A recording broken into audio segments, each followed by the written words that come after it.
I guess with Dishoom, we were very inspired, excited by the old Irani cafes of Bombay, and these are cafes that were started by immigrants from Iran who came to Bombay, Zoroastrians or Parsis. They came to Bombay, I suppose, in the late 19th century, early 20th century, and they settled there, and for various reasons they opened cafes of their own.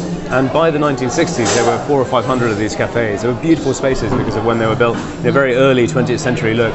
And sadly now they've all died out. There's only 20 or 30 left. Because of when they were built, there's that very period look. So the ceiling fans and the checkerboard tiles and marble tables and bentwood chairs, very beautiful spaces. And each owner was an eccentric, a fantastic kind of uncle who was very mad. And we were quite excited about this. So we decided that this was an interesting thing to try and pay homage to this heritage in London. We've taken a few of the classic items that would feature on Irani cafe menus, like keema pao, which is mincemeat with a bread bun, very Bombay as well.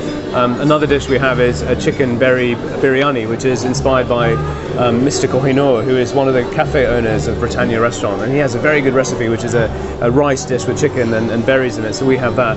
But I suppose at Dishoom we go a little bit further as well, and we include food from other parts of Bombay as well. So we have pav bhaji, which is a mix of vegetables with the buttered bun as well, or bhel, which is a classic Indian street snack. King's Cross is a really exciting area, and obviously the station is a very important part of King's Cross. And when we first looked at this venue, it is a big old shed. It's a transport shed, and it is the stables unit. It's where they kept the horses that powered the canal boats.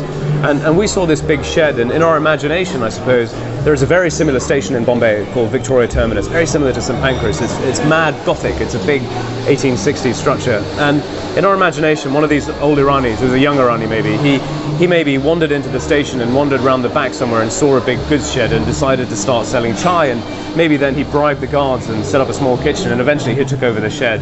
And so I suppose we imagined that might be the way an Irani cafe started, and that's what we did with this venue. There's a lovely tension in the design between the walls of the space. The go down is a word for warehouse in India, in a very kind of early 20th century way. Then we've introduced the items of the cafe and the Irani cafe in the foreground. We spent a lot of time in the kinds of places that would have set the tone for 1920s Bombay, and these are places like the Western Railway offices, Victoria Terminus itself, Bombay Central Station, or the Willingdon Club or the Ripon Club, and these spaces have a very specific look to them. And so we've reflected a lot of that design, that 1920s design, in the design of this restaurant. We've actually brought in about 100 bits of antique furniture, so we've spent some time with in the right places in Bombay and found authentic period furniture, which reflects the tone as well. These Irani cafes were the first spaces actually where people could dine out. Regular people who weren't very wealthy, like the English rulers, could dine out for a decent amount. And this was the first time actually where Hindus and Muslims and Parsis and Jews, people of different religions, could actually sit next to each other and eat a meal. That was pretty different back then. And it was really because these guys were outsiders in Bombay that this could happen. But we feel this quite strongly, is that London needs spaces where, like King's Cross actually, this whole new development, where people can work and play together, where you can come in, and we do this deliberately. Our menu does have a lot of items which are pretty inexpensive, and you can get your chai topped up all day, and you can have pav bhaji, which is working man's food. It's not expensive. And so for me, that sense of Dishoom is open to everyone is really important.